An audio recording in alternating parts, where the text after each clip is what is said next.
Going to discuss a complete analysis related to the angular bisectors in a triangle, and then next we will find the length. Okay. First of all, what is an angular bisector? So if you have a triangle ABC, in this triangle there are three angles. You may say them as angle A, angle B, and angle C. So if you draw a line which bisects an angle, bisection in the sense the line which divides an angle into two equal parts. That means these two parts are equal. Since this is total angle A, this is A by 2, this is A by 2, and this line is mentioned as angular bisector of A. Okay, this line is mentioned as what? Angular bisector of A. And then see how many angular bisectors are there in a triangle. Since there are three angles, we will have three angular bisectors, and those three angular bisectors will meet at a point. That point is mentioned as in center of the triangle. Okay, yeah. What I need to give you is, in a triangle there are three angles. Just look there. So this is one angular bisector, and this is another angular bisector, and this is the third angular bisector.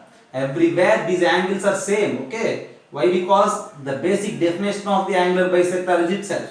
It needs to divide the angle into two equal parts, and all those three angular bisectors will meet at a point, and that point is mentioned as in center of the triangle. And one more thing already I mentioned you in the earlier classes. If you have in center related to a triangle, that in center has one specific property. Yeah, just look there in this diagram. For suppose if this is the triangle, and somewhere I located in center here, and that in center is equidistant from the sides. I am repeating what? In center is equidistant from these sides. Okay, so the distance from this in center to the side, and the distance from in center to this side, and the distance from this in center to the side. Okay, maybe diagrammatically the lengths may be somewhat different, but practically all those lengths must be same from that in center. So since all these are same, with this in center and with equal distance, if you draw a circle, that circle for sure touches all the sides. And here this equal distance is mentioned as in radius. Okay, so in center is the point of congruency of the angular bisectors, and that in center is equidistant from the sides, and you have a chance to sketch a circle which touches all the three sides, and that is in circle. And the next thing is the radius of that circle is mentioned as in radius. Already I mentioned about in radius, in circle, and in center. Okay, in the earlier classes itself. Okay, just have a look. And now we are going to calculate the length of the angular bisector here in this point. Length of the angular bisector means specifically passing through A. If you draw a line which bisects angle A into two parts, we call it as angular bisector. That angular bisector is actually a line. Okay, so it's a line actually, but if the angular bisector intersects the opposite side BD BC at some point X, if you say the point of intersection of the opposite side with the angular bisector as X, then this AX length, okay, vertex to the opposite side, this AX length is mentioned as the length of angular bisector. And now our idea, our intention, our task is to find this length AX. Okay, just first of all, before going to find the length, think about angular bisector and in center and in radius. Just have a look everything, and then I am going to find the length. Okay, can I erase this all these things? Yeah. So this is 38A. Then in 38B, I will mention you about the vertical angular bisector theorem from the plane geometry, which we prove using basic proportionality theorem or by the concepts of similar triangles. That's what I need to mention you first. Okay, the next point is B. In this B, we need to discuss about vertical angle bisector theorem. I am repeating what? Vertical angle bisector theorem from the plane geometry. We may write it like VABTH, VAB theorem also we say. And what this vertical angle bisector theorem states as is, the angular bisector of any angle of a triangle divides the opposite side in the ratio of other two sides. That's the statement from the vertical angle bisector theorem. So if you have a diagram like this, if you have a triangle ABC and the internal angular bisector for this angle A, then the vertical angle bisector theorem says that this internal angle divides the opposite side at the point X, and that X divides this BC in the ratio of other two sides. So at the end, from this vertical angle bisector theorem, we have a statement that the ratio between these two parts, okay, what are those two? Bx and xc. The ratio between Bx and xc is just equals to the ratio between the other two sides, BA by AC. Just have a look. This is the statement from the vertical angle bisector theorem. Okay, Bx by xc is equals to BA by CA. Vertical angle bisector of an angle divides the opposite side in the ratio of other two sides. So these two lengths are in the same ratio as these two lengths. That's it. That's the vertical angle bisector theorem. And leave everything, just pay your attention on that. What the statement? Bx by Cx is equals to AB by AC is the vertical angle bisector theorem. And now we are going to use this Bx by xc is equals to BA by AC further. Just have a look, as they given Bx by xc is equals to BA by AC. BA is this length which is opposite to C. So usually in a triangle the length of AB is C and opposite to B the length of AC is B. So Bx by xc is simply nothing but C by B. C by B means C is to B. So this Bx and xc lengths are in the ratio C is to B. And since Bx by xc are in the ratio C is to B, then related to the concept of ratios, we say that Bx is equals to some C into K and xc is equals to some B into K, because they are the ratios, right? Because these two lengths are in the ratio C is to B, so one part is CK, other part is BK. So now I have that Bx and xc. Then in the next part, the next step, you just add these two. Bx is CK, xc is BK. Now what I give you is, just look there. Now A, small a is equals to length of the side BC. Is it right?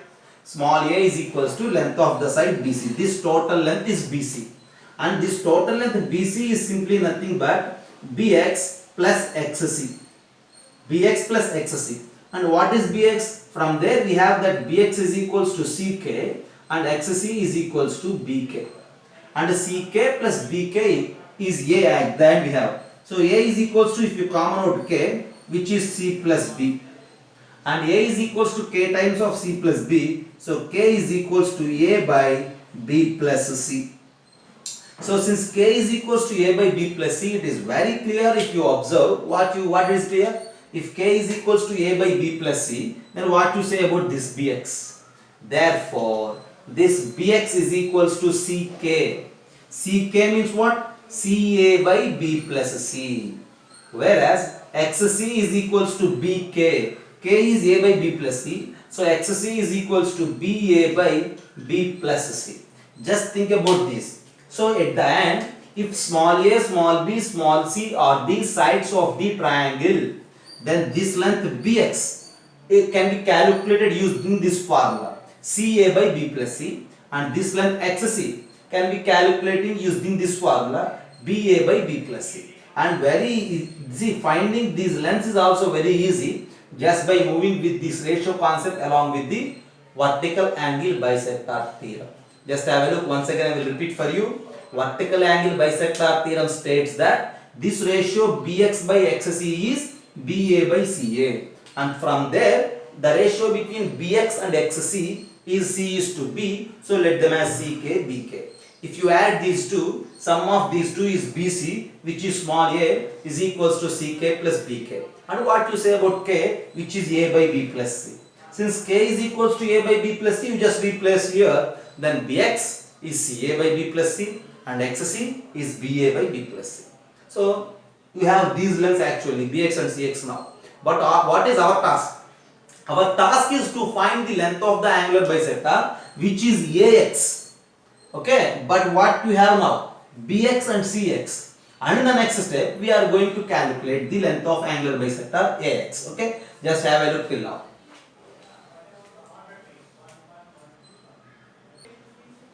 Right. As we discussed in 10b, so this bx length is ca by b plus c, this x length is ba by b plus c, and the total length is a. So three sides abc, and these are ba by b plus c, ca by b plus c. Now our idea is to find this length of angular bisector ax. So you just pay your attention on one triangle where this ax is involved. Okay. For suppose I am choosing this first triangle AXB, okay, and the next point C. For you I am separating that triangle from this total figure. Just have a look. This is AX, that's what we need to find. You say just this is some B and this is X, okay. This triangle ABX I am separating for you. And what you say about the length of BC? The length of BC already we have that CA by B plus C. And this length of AX, that's what we need to find. And what you say about this angle is angle B. And what you say about this angle? So this angle is half of that A, because AX is the bisector. So this angle is A by 2. And what you say about this side length AB? This side length AB is small c. So this side is C, this side is CA by B plus C, this is B, this is A by 2, and everything is okay. And I need to find the length of AX from the triangle. So now for the space concern, I am erasing this B, and then I will apply sine rule to find the length of the angular bisector. You just pay your attention how to apply sine rule to find the length of AX for the triangle. So by sine rule,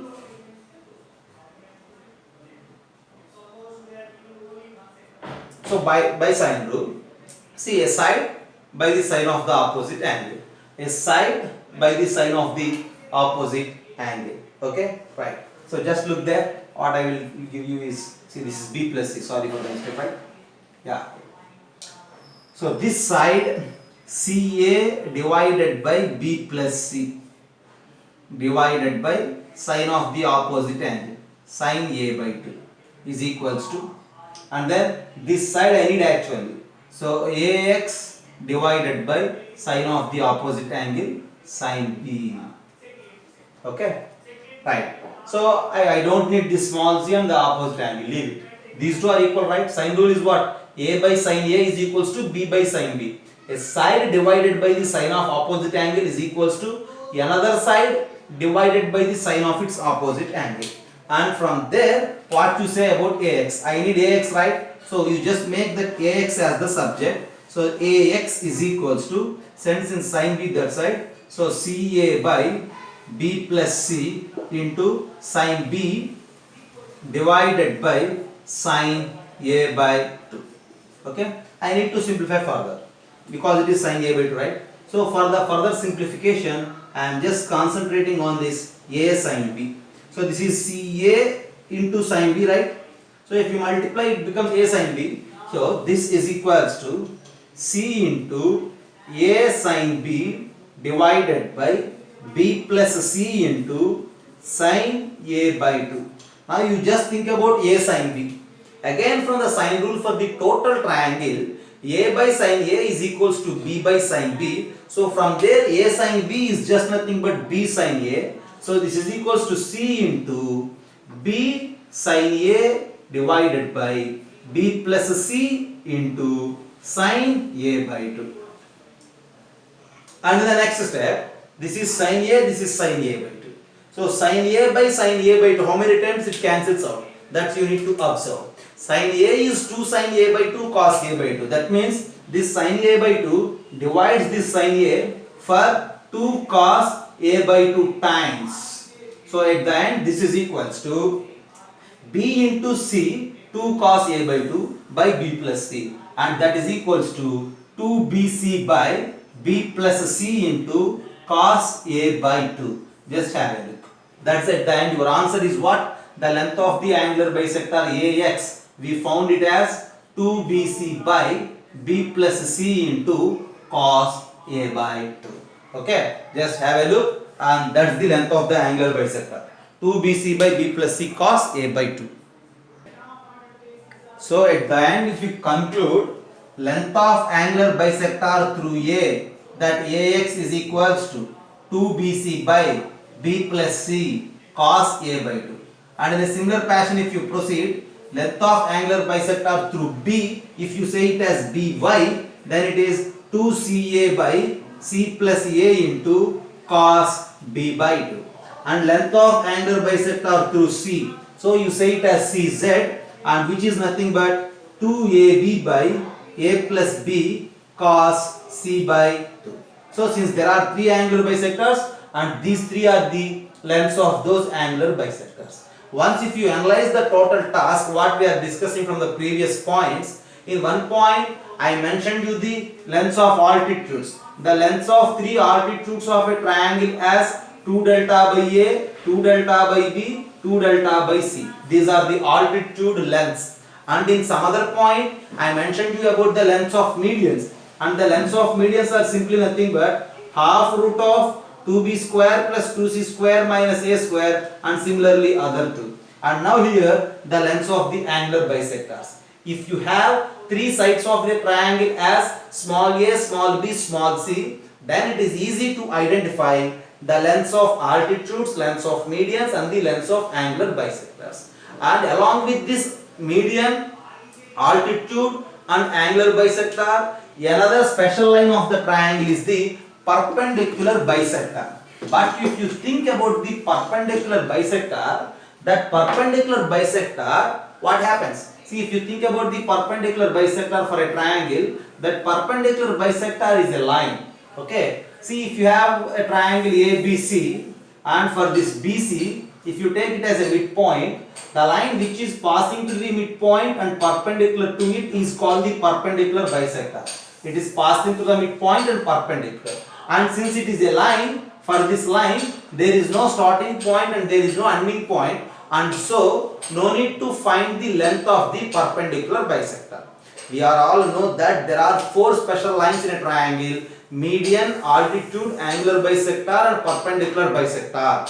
For perpendicular bisector, finding length is not meaningless, so leave that. Then the remaining three are what? Medians, altitudes and angular bisectors. For these three, how to find the lengths, we have different formulas, and all these we discussed right now. Okay, just have a look once again. Okay, now we need to find the ratio in which incenter divides the angular bisector. Okay, for suppose if I have a triangle ABC is the triangle, and if you just draw the angular bisector for this A, and this AX is the angular bisector. Okay, and this length is small c, this length is small b, this length as we found CA by B plus C, and this length is BA by B plus C, and incenter is the point of concurrency of three angular bisectors, and that's why somewhere on this line AX incenter I is there. Now we need to find this ratio. What we need to find? We need to find IAI by IX is equals to how much? That's what we need to find. So to find that, again I am just separating the diagram for you. Okay, just look there. See, this is the triangle actually. This is X, this is A, this is B, and somewhere I have I. Okay, this length is C, and we have this length as CA by B plus C. So, okay, right. Now you just think about it. What you are thinking? Incenter is the point of concurrency of the angular bisectors. So if you sketch the angular bisector of this angle B, this angular bisector also passes through incenter. And since this angular bisector passes through incenter, if you apply vertical angle bisector theorem, as we discussed in the previous case, if you apply vertical angle bisector theorem for this triangle, this is the angular bisector. Once again I am repeating you. This is the angular bisector. These two angles are equal, right? And this angular bisector divides the opposite side at the point I. So this ratio is equals to the ratio of the opposite sides. AI by IX. AI by IX is equals to the side in the side of AI is C divided by the side in the side of AX is CA by B plus C. And if you observe that C and C will get cancelled. Okay, and if you reciprocal it, you will get B plus C by A. So this incenter divides the angular bisector in the ratio B plus C by A. Already you know that centroid divides median in the ratio 2:1. That 2:1 is a constant value for every triangle. But whereas coming to the incenter, it divides the angular bisector in the ratio B plus C is to A, and this ratio is not constant. It changes depending on the values of A, B, C. Okay, just have a look. Incenter divides this angular bisector AX in the ratio B plus C is to A. Once again, incenter divides angular bisector passing through A in the ratio B plus C is to A. Okay, if this part is B plus C times and this part is A times. In the same way, if you are thinking about angular bisector through B, then incenter divides angular bisector through B in the ratio C plus A is to B, and incenter divides the angular bisector through C in the ratio A plus B is to C. For AX, incenter divides in this ratio. For BY and for CZ, incenter divides in these ratios. At the end, you need to memorize that incenter divides angular bisector passing through A in the ratio B plus C is to A. Just have a look. And for doubts, raise your hand. So the next thing is external angular bisector. For suppose if you have a triangle ABC, this triangle is ABC. Okay. So already we mentioned you that if this is the angle A, then if you draw a line which bisects this angle into two equal parts and it divides the opposite side at X, and these two angles are equal like A by 2 and A by 2, this is the angular bisector and specifically internal angle bisector. Now if you extend this A to this side, and here one angle will form, no, that angle is known as exterior angle of A, and if you draw its angular bisector, this angular bisector somewhere meets the BC at some point, you may say it as X dash. Okay, this is known as actually external bisector, and these angles are here 90 minus A by 2 and 90 minus A by 2. Why? Because the total becomes 180. Okay, and that's why. And now you just look there. What you say about the length of AX dash? We say it as external angular bisector of A. And what you say about the ratios? BX dash is to XD dash. Okay. Then BX dash divided by X dash C is again equals to C is to B. We know that this part is C, this length is C, this length is B. The same rule works here again. Okay. So BX dash divided by X dash C is C is to B again, and this is just by the external angle bisector theorem from the plane geometry. And the next thing is, if you wish to find this external angular bisector length AX dash, that is simply 2BC by modulus of B minus C into sine A by 2. Okay, just have a look. For the previous case, AX length is 2BC by B plus C cos A by 2, and here the length is 2BC by B minus C sine A by 2. Okay, just have a look. Okay, and once again, AX dash is the external angle bisector and its length is 2BC by mod B minus C sine A by 2. If you think about this X dash, thus X dash again divides the side BC in the ratio C is to B, but externally. Why? Because B, C, but X dash is outside. If you calculate the length from X dash to B as well as X dash to C, the ratio is C is to B. That's what I mentioned here. Okay, and in the same way, if you think there are three X centers I1, I2, I3 in a triangle. Okay, that X center I1 is again dividing the side AX in some ratio. If this is the external angle bisector, if you extend it, somewhere you will get I1. Okay, the ratio is again same. Okay, what I need to tell you is A I1 divided by I1x is again in the same ratio of B plus C by A. Okay, as I mentioned you, AI by Ix is also B plus C by A, and if you extend this AI somewhere on this external angular bisector, you have X center I1. So this AI1 divided by I1x is again b plus c by a. Okay, this I divides internally in the ratio b plus c is to a. This I1 divides externally in the ratio b plus c is to a. Okay, you need to memorize all these rules, but the proofs are not required. Just have a look at the formulas. That's enough. Okay, this is something about external angular bisector.